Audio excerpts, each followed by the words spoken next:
Olá, estamos aqui hoje com a Fernanda Laskowski, a nossa palestrante da tarde. Ela é médica veterinária e é especialista em suínos pela Auster Nutrição Animal. Então, Fernanda, gostaria de parabenizar primeiramente pela sua palestra. É um tema muito relevante hoje, né, na área da suinocultura, na fase de creche, né? Você é especialista também nessa área, né? Então, fez mestrado, doutorado também com isso, então tem uma ampla experiência. Então, eu gostaria de pedir para você comentar alguns pontos que você acha fundamentais aí na fase de creche para o leitão ter um bom desempenho. Obrigada, Camila. Obrigada pelo convite também, né? Agradeço novamente o convite do Nucleovet. E sim, né? Nós trabalhamos aí bastante nesses últimos anos, né? Com a fase de creche, tanto no meu mestrado quanto no doutorado. E a gente hoje trouxe alguns pontos que eu acredito serem essenciais aí para, como oportunidades, né? E como melhoria aí no desempenho nesse período. E como principais pontos, assim, a gente trouxe, né, que, claro, a importância de se trabalhar o básico, né, eu acho que o manejo básico como um todo, então isso é extremamente importante. Eu comentei que existem vários pontos, né, que a gente poderia abordar aí como fatores primordiais para determinar a qualidade do leitão ao desmame, né, mas eu quis trazer um pouquinho mais sobre a importância também da manutenção da integridade intestinal, né, que está extremamente vinculada com o consumo dos leitões também, né. Então eu trouxe aí alguns trabalhos mostrando isso, que eu acho extremamente relevante, né. E alguns pontos também associados ao estímulo de consumo nesse período, né, principalmente no pós-desmame, porque particularmente, né, uma das coisas que eu mais acredito aí que possa ser ainda um grande gargalo nesse período é a adaptação de comedouros e bebedouros, né? Então, a gente tentou trazer aqui hoje na nossa palestra, na nossa apresentação, né, pontos aos quais eu acho que são ainda oportunidades para que estimule mais o leitão nesse período, né, para que haja necessariamente um consumo, né? E a gente sabe que animais que geralmente não consomem aí nas primeiras horas pós-desmame, eles terão um impacto bastante significativo, né? Não só no desempenho, mas também na integridade intestinal, como a gente comentou. E o que leva a tudo isso, né? Leva a, consequentemente, leitões de uma perda de peso bastante significativa, né? Que são os leitões chamados refugos, né? Então, geralmente, animais que não consomem aí nesse período têm uma grande chance de se tornarem animais removidos, né, ao longo da fase. Então, esses pontos foram os pontos aí que eu mais apliquei pensando no período pós-desmame, né, e várias oportunidades que a gente pode elencar aí, que são pesquisas bastante atuais, relacionadas a manejos, como os manejos de tapetes de alimentação, que estimulam o consumo nesse período, né, outros manejos associados a enriquecimento ambiental, ali logo no período pós-desmame, nas primeiras horas pós-desmame, né, e um enriquecimento ambiental no comedouro, né, que é o que esses trabalhos têm trazido como grande oportunidade também para estímulo de consumo e também para melhoria aí da manutenção e sobrevivência desses leitões nesse período, né. Alguns pontos relacionados também a espaço de comedouro, que eu vejo que também é uma grande oportunidade nesse período, né. Eu trabalhei bastante com isso durante o mestrado e o doutorado também, né. E sim, né, o espaço de comedouro ele é um fator que afeta diretamente o desempenho de leitões e precisa ser trabalhado.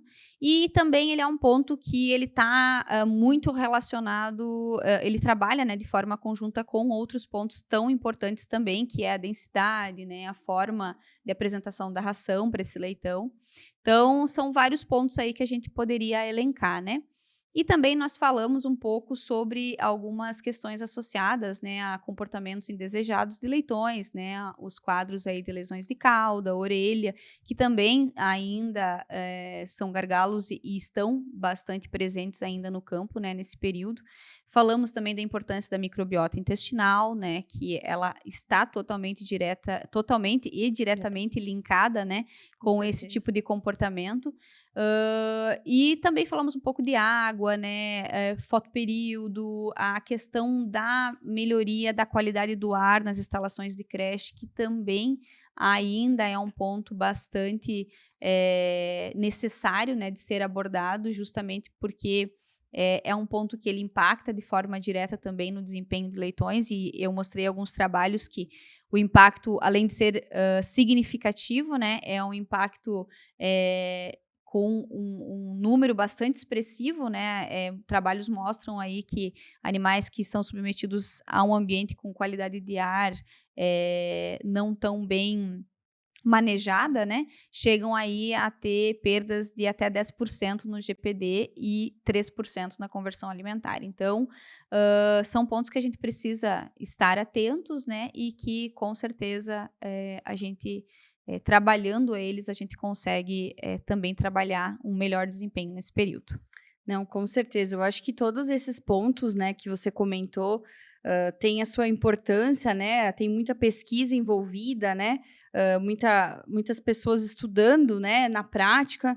Você comentou e frisou muito, muito o tempo inteiro o básico de sempre, né? Exato. Então a gente precisa fazer o básico para poder ter resultados, né? Então hoje, assim, numa entrada de creche, o que você consideraria importante estar pronto para a chegada desse leitão? Assim, vai chegar leitão amanhã, o que eu preciso fazer na minha creche, né? Eu preciso movimentar as pessoas para esse manejo? Eu preciso focar nessa entrada? Ou ela não é tão importante, na sua opinião? Não, com certeza, é extremamente importante, né? A questão a gente tem trabalhado bastante essa questão até a Diane, ela comentou na palestra dela, aonde direcionar pessoas, né? E eu penso que direcionar pessoas para a primeira semana de creche é essencial, né? Nas primeiras horas, principalmente. Inclusive, eu mostrei um trabalho que ele demonstra aí quanto que seria o impacto, né, ou o efeito de animais que são privados de ração ou água ali nas primeiras horas pós-desmame, né, e o efeito que isso tem não só no desempenho, mas também na questão da alteração da morfologia intestinal. Então, sim, eu acho que um dos principais pontos a se trabalhar já no início, né, é o fornecimento de ração e água, né, e adaptar esse leitão o mais rápido possível a esse ambiente. Então, obviamente, né, que estão tantos outros pontos relacionados ao aquecimento da instalação em locais onde tem temperaturas mais frias, né, regiões do país onde tem temperaturas mais frias, mas a creche ela tem que estar, e tantos outros, né, associados aí, quem sabe a vazio sanitário, né, a limpeza e infecção, enfim, mas pensando no leitão mesmo, né, pensando na característica do leitão, no comportamento desse leitão, a gente precisa, o mais rápido possível, fazer ele se adaptar a comedouro e bebedouro, e principalmente aquela questão de adaptar ao comedouro fixo o mais rápido possível, né? Porque é ali aonde vai ser, do início ao fim, digamos assim, o novo ambiente de alimentação dele, né? Então, eu acho que são pontos primordiais, assim, adaptação de comedouros e bebedouros. Eu diria que é, para mim, um dos pontos principais hoje, porque a partir do momento em que o leitão já consegue entrar na creche, né, com um consumo válido, né, isso já desencadeia, né, um bom desempenho para ele. Claro que existem algumas questões associadas ainda à maternidade, né, que precisam também serem talvez manejadas para auxiliar que esse leitão tenha um bom início, né? São muitos pontos, mas um deles eu falo e friso bastante, que é a questão do uso do creep feeding, né? E gerar leitões consumidores de creep feeding, que esse é um grande ponto, porque não é simplesmente fornecer o creep feeding, e sim fazer, né, esse leitão consumir. Tem trabalhos que mostram, né, que existem fatores que interferem o consumo do creep feeding, né, como a acessibilidade da ração, né, o tipo de comedouro que esse animal está sendo submetido lá na maternidade afeta o consumo dele de creep feeding, e a complexidade da dieta, né, que tem que ser dietas que são específicas para o leitão naquela fase, né. E esses pontos, né, a partir do momento em que o leitão se torna consumidor, comprovadamente consumidor, independente da quantidade que ele come de creep feeding, né, ele vai ser um leitão que comprovadamente terá aí um melhor desempenho e já vai chegar na creche com essa questão da adaptação do comedouro muito mais rápida, né? Então, eu vejo que nós poderíamos gravar um podcast só sobre isso, né? Sim, sobre a com tua certeza. pergunta. Mas, assim, é um ponto qual eu acho bastante interessante, pontos principais aí que talvez a gente precise estar mais atentos quanto aos demais, né? Dar mais atenção, né? Até porque o histórico do leitão na maternidade é muito importante, né? Com certeza. Então, o desafio que ele teve lá, ele provavelmente vai levar para a creche. Então, eu preciso sempre trabalhar antes, né? Antes do meu problema chegar. Então, hoje, com que idade você recomendaria iniciar esse creep feeding? Para na creche esse leitão já chegar preparado e já iniciar comendo aí no primeiro dia, por exemplo? É uma ótima pergunta, Camila. Inclusive, tem uma tese de doutorado de um dos pesquisadores da K-State, da Kansas State University, que fala, né? Ele só pesquisou sobre creep feeding, né? E um dos pontos também que ele diz que determina muito bem o consumo é os dias de consumo que esse leitão vai ser ofertado. Então, hoje, as pesquisas dizem que o próximo do ideal seria 10 dias antes do desmame dele, né? É claro que tem muitos sistemas de produção que não conseguem se adaptar a isso, né? Então, a recomendação seria que pelo menos nos últimos 7 dias antes do desmame, no caso, seria 7 dias antes dele ser desmamado, dele sair, né? Que haja esse oferecimento de ração já, né? E aí, como eu falei, num comedouro acessível, que até os trabalhos, ampliando aí a resposta, né? Os trabalhos mostram que comedouros aos quais apresentam uma reserva de ração, os modelos tipo Tulia, né? Que infelizmente não tem ainda aqui no Brasil esse modelo, ou se tem, são muito poucos, né? Mas esse modelo Tulia, a partir do momento em que ele tem esse modelo, né, ele gera aí uma reserva de ração e isso proporciona para o leitão a ração 100% disponível, né? E aí, a partir do momento que está 100% disponível, fresca e acessível para o leitão, consequentemente, nós iremos gerar um maior número de leitões consumidores, né? Que é essa grande questão. É simplesmente consumir, mas gerar um grande volume de leitões consumidores para que esse benefício se estenda até na creche. Isso é extremamente importante, né? A qualidade, né, dessa ração, né? Fazer as trocas, né? Então, todo esse fornecimento também é fundamental. E pegando essa parte de comedouro, né? Então, a importância, né, dos comedouros, né? Os tipos de comedouro. Então, se tu pudesse comentar, até pela sua experiência, né, com comedouro, né? Se tem alguma relação com o canibalismo, seria, eu acho, bem válido aí toda essa sua experiência para nos contar um pouquinho. Ótimo, então, Camila. E então, falando ali da creche, dessa relação, né? Sim, nossos trabalhos mostraram que o espaço de comedouro em si, ele possui uma relação bem significativa, né? Com os quadros de lesão, tanto de cauda quanto orelha, né? Nós fizemos um trabalho em 2019, que foi o pioneiro em relação a isso, e encontrou essa relação, né? Bastante significativa, como eu falei. Então, nós observamos isso no trabalho de 2019, quando nós repetimos alguns trabalhos que envolviam o espaço de comedouro como o fatorial, né, do trabalho em si, nós observamos que sim, existe um efeito isolado também do comedouro, né? Então, sim, ele é capaz de estar associado aí com esses quadros de lesão de cauda. Então, por isso que a gente observou, né, que em situações onde a gente tem um espaço de comedouro mais limitado para os leitões, né, existe aí um maior percentual da ocorrência desse problema, né? Esse é um fato aí que acaba interferindo muito, né? Tem o efeito dele vai até o abate, né? Vai ao frigorífico, né? Esse desafio. E aí eu tenho uma granja que não tem a possibilidade de aumentar comedouro, até por estrutura. O que poderia fazer para estar auxiliando granjas que têm um comedouro menor ou uma estrutura não tão apropriada para aquela baia, para aquele número de leitões? O que eu poderia fazer?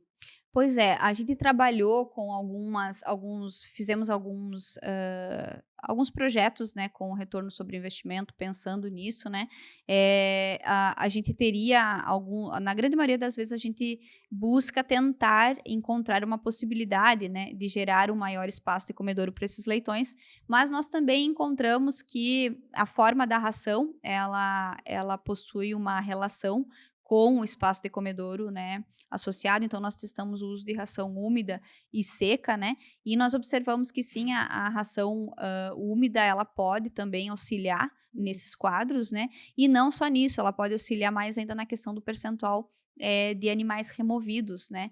Então, ela pode ser um benefício e, inclusive, a gente, ao fazer alguns projetos, a gente conseguiu observar que muitas vezes, né, só em quilos entregue, você consegue pagar o retorno sobre investimento, porque a gente sabe que investimentos em comedouros, muitas vezes, eles são altos, né, principalmente inicialmente, começar, né, com o investimento em si.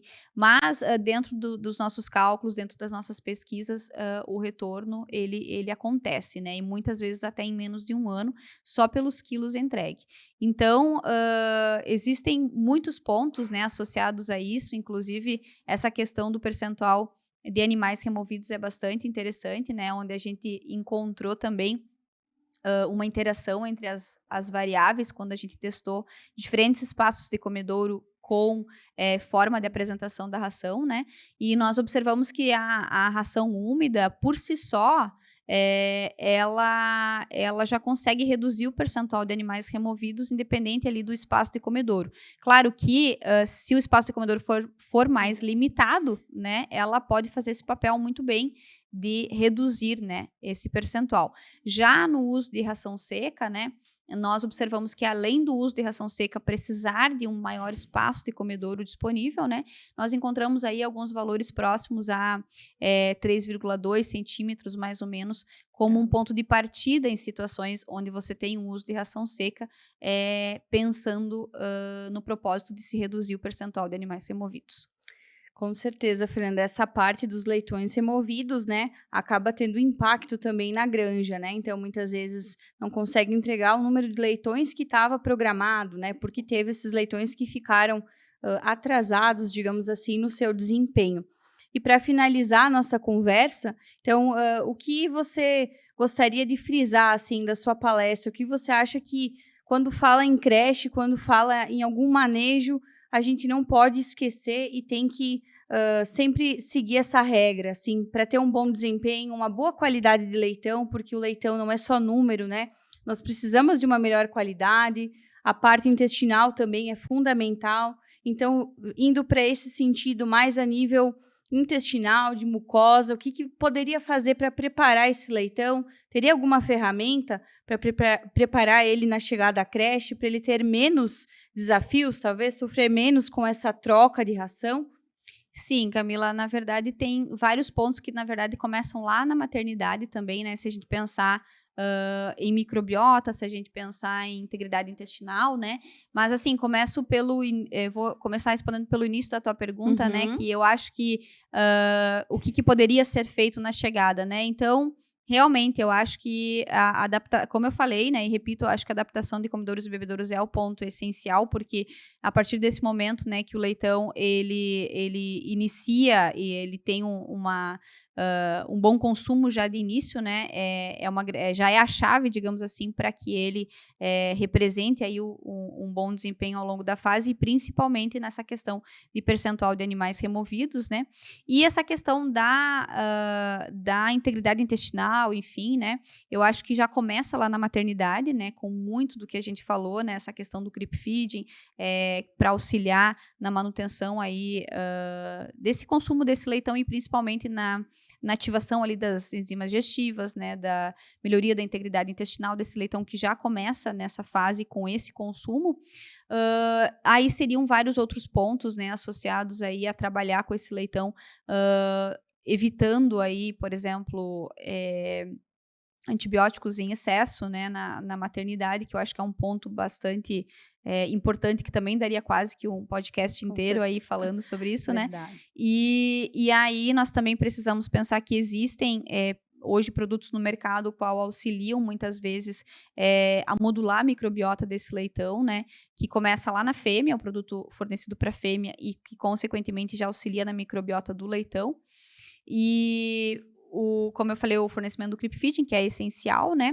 E gerar também um conforto para esse leitão, evitar estresse, porque a gente também sabe que isso também vai impactar na microbiota e, consequentemente, também na integridade intestinal. E tudo isso, né, acaba sendo correlacionado lá no final, como eu mostrei com aquele trabalho, que não é o final e sim o início da creche, né?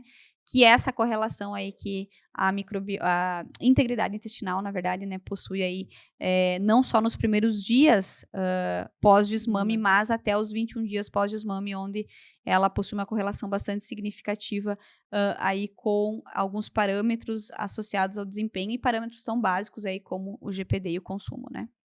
Sim, não, eu acho que são pontos aí fundamentais, né, números em GPD, em peso, né, que é o que todos buscam aí no final da saída de creche, né, ele com a mucosa preparada, sem algum desafio entérico, principalmente, com certeza o seu desempenho vai seguir muito melhor até o final da fase de creche. Então, Fernanda, eu gostaria de agradecer pela sua participação, por toda a sua experiência aqui compartilhada conosco e só agradecer pela oportunidade de estar contigo também gravando esse podcast e muito obrigada. Eu que agradeço, Camila. Muito obrigada.